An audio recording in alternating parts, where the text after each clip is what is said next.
बाजारवाद की होड़ में मानवता रखी जा रही है ताक पर।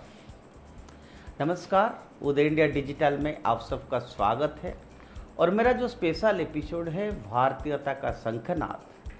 आज हम इस पे एक अलग हटके कुछ विषय मैं आपके सामने रखने जा रहा हूँ। आधुनिक समय में पूरे विश्व में जनरली वस्तुओं की कीमतों का निर्धारण पश्चिमी आर्थिक दर्शन पर आधारित वस्तुओं की मांग एवं आपूर्ति के सिद्धांत के अनुरूप होता है। यदि किसी वस्तु की बाजार में मांग अधिक है और आपूर्ति कम है तो उस वस्तु की उत्पादन लागत कितनी भी कम क्यों न हो, परंतु उस वस्तु की बाजार में कीमत बहुत अधिक हो जाता है। वस्तु सामान्य नागरिकों के लिए कितनी भी आवश्यक क्यों ना हो और चाहे उस वस्तु की आपूर्ति कई प्राकृतिक कारणों के चलते विपरीत रूप से प्रभावित क्यों ना हुई हो, परंतु बाजार में तो उस वस्तु की कीमतें कुछ ही समय में आकाश को छूने लगती है। जैसे अभी हाल में आपने देखा कि देश की कुछ भागों में मौसम में आए परिवर्तन के चलते टमाटर की फसल खराब हो गई है और उसके कारण बाजार में टमाटर की आपूर्ति पर विपरीत प्रभाव आपको दिखाई पड़ा। देखते देखते खुदरा बाजार में 20 रुपये से 30 रुपये प्रति किलोग्राम बिकने वाला टमाटर आज 120 तो कहाँ 150 रुपया प्रति किलोग्राम से भी अधिक कीमत पर बिकने लग गया। पश्चिमी आर्थिक दर्शन पर दरअसल केवल में एक भाव पर आधारित है जो पश्चिम का आर्थिक नीति है, अर्थात केवल मेरा ही लाभ होना चाहिए, समाज की अन्य वर्गों का कितना भी नुकसान क्यों ना हो परंतु मेरा लाभ में कमी नहीं आना चाहिए। इसी भावना के चलते बड़े देश छोटे देशों का शोषण करने नजर आते हैं। बड़े बहुराष्ट्रीय कंपनियां छोटे कंपनियों को खा जाती हैं। उत्पादक उपभोक्ताओं को शोषण करता हुआ दिखाई देता है, क्लियरली दिखता है, एवं बड़े व्यापारी छोटे व्यापारियों को शोषण करते रहते हैं। ये बड़ी आम बात है और कुल मिलाकर बड़े मछली छोटे मछली को निगलती हुई दिखाई दे रही है। पश्चिमी आर्थिक दर्शन में वस्तुओं की कीमतों में कमी होना मतलब आर्थिक क्षेत्र में मंदी का आना माना जाता है। पश्चिमी आर्थिक दर्शन में उत्पादकों की लाभप्रदता किसी प्रकार अधिक से अधिक होती रही, इसी विषय पर ही विचार किया जाता है। देश की आम नागरिकों को कितनी आर्थिक परेशानियों का सामना करना पड़ रहा है, इस बात की ओर सरकार का ध्यान नहीं जाता है, क्योंकि केवल आर्थिक विकास होना चाहिए, इसी धारणा के अनुसार ही वहाँ की सरकारें चलती है। अभी हाल ही में विकसित देशों द्वारा मुद्रास्फीति की समस्या का हल निकालने के लिए इन देशों के केंद्रीय बैंकों द्वारा ब्याज दरों में लगातार वृद्धि की जा रही है ताकि नागरिकों के हाथ में धन की उपलब्धता कम हो और वो बाजार में वस्तुओं को कम मात्रा में खरीद सके। इससे वस्तुओं की मांग में कमी होगी और इसी प्रकार मुद्रास्फीति पर नियंत्रण स्थापित किया सकेगा। इसी निर्णय का इन देशों के नागरिक एवं वहां की अर्थव्यवस्थाओं पर विपरीत प्रभाव पड़ना दिखाई दे रहा है।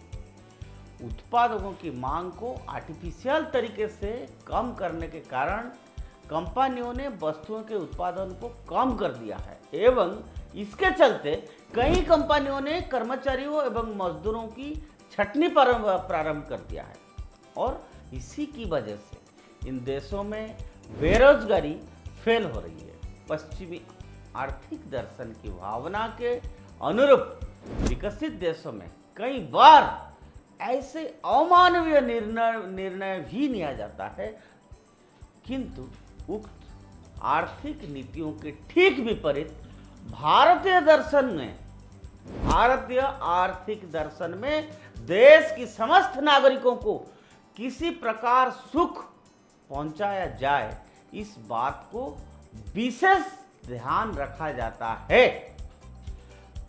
प्राचीन भारत में उत्पादों के क्रय विक्रय के संबंध में उत्पादों की कीमतों के बारे में स्पष्ट नीति निर्धारित रहती थी और इसका वर्णन शास्त्रों में भी मिलता है।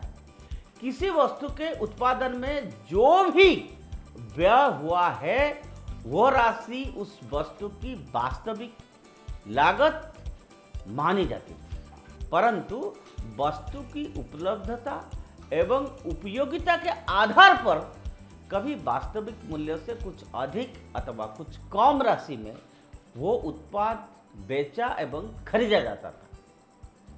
मैं आपको यह भी बता दूं कि भारतीय शास्त्रों में यह भी लिखा है, वर्णन किया गया है, यदि किसी वर्ष विशेष में किसी कृषि उत्पाद का उत्पादन प्राकृतिक आपदाओं के चलते कम होता है तो राजा द्वारा अपने अन्न की भंडार को आम नागरिकों के लिए खोल दिया जाता था।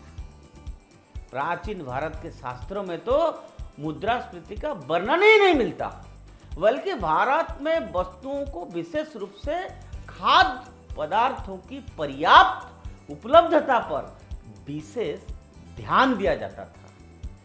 कृषि उत्पादों की पैदावार इतनी अधिक होती थी कि उन उत्पादों की बाजार भाव सामान्यतः कम ही रहते थे, बढ़ते नहीं थे। हाल ही में प्रकृति जन्य कारणों के चलते यदि टमाटर के उत्पादन पर विपरीत प्रभाव पड़ा है तो बाजार में टमाटर की कीमतों में अत्यधिक वृद्धि पश्चिम देशों के आर्थिक चिंतन पर तो खड़ी उतरती है, परंतु भारतीय आर्थिक चिंतन के बिल्कुल विपरीत है। हम लोग ऐसा नहीं करते थे। यदि उत्पादकों को एवं व्यापारियों द्वारा इसी तरह की असामान्य परिस्थितियों के बीच आम नागरिकों के लिए टमाटर की उपलब्धता को प्रभावित किया जा रहा है तो इससे उचित नहीं ठहरा जा सकता है वो केवल भारत में। और इन विपरीत परिस्थितियों के बीच आम नागरिकों को ही आगे आकर इस समस्या का हल निकालना होगा। यदि भारतीय उत्पादक एवं व्यापारी भारतीय आर्थिक दर्शन पर आधारित उत्पाद की लागत में कुछ लाभ जोड़कर ही बाजार मूल्य तय करने का स्थान पर पश्चिमी आर्थिक दर्शन के अनुसार वस्तुओं की कीमतों का निर्धारण मांग एवं आपूर्ति को ध्यान में रखते करते हैं तो इसी तरह की समस्या का जवाब भी भारतीय नागरिकों द्वारा इसी भाषा में दिया जाना चाहिए। अर्थात नागरिकों द्वारा सामूहिक रूप से कुछ समय के लिए टमाटर के उपयोग को कम कर देना चाहिए।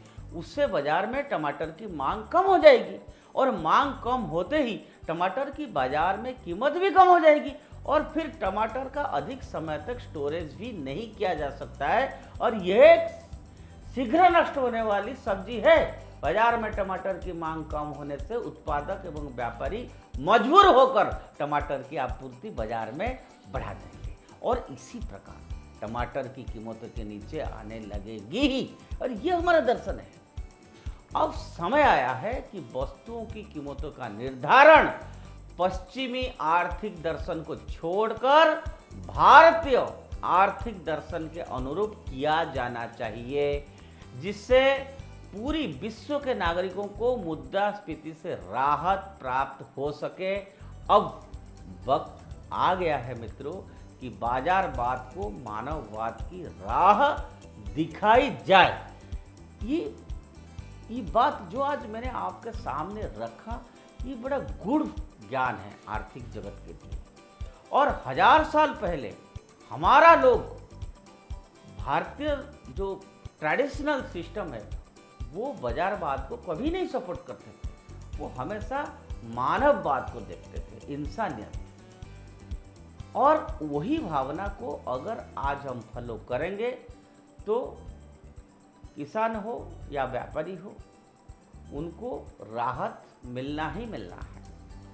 तो मेरा मतलब था कि इंक्रीजिंगली फिर से हमको हमारा ही जो सिस्टम है, इकोनॉमिक सिस्टम है, जो हमारा पूर्वजों ने फॉलो करते थे, हमें भी उसको फॉलो करना चाहिए for better and for a developed nation. आज के लिए इतना, फिर बात करें।